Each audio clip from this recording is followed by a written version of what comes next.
The purpose of surrender isn't to get, though, what we desire. The purpose of surrender is to give God what he deserves. You're listening to Your Moment of Hope.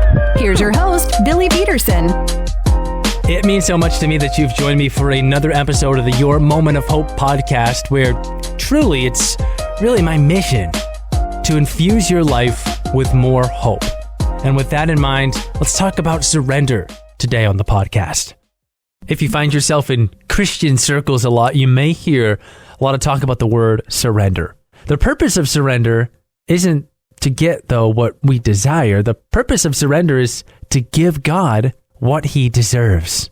I can't raise my hands and surrender while holding on to my own preference with a white knuckle grip. Surrender is yielding to his will, his way, his time.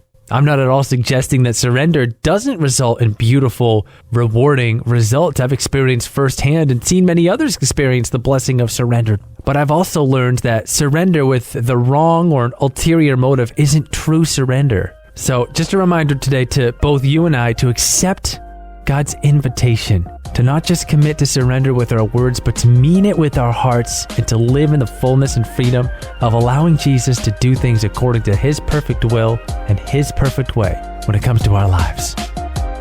Well, if you want to see your faith increase, your confidence in God and who he says he is and who he says you are increase, how about an increase in joy in your life and peace?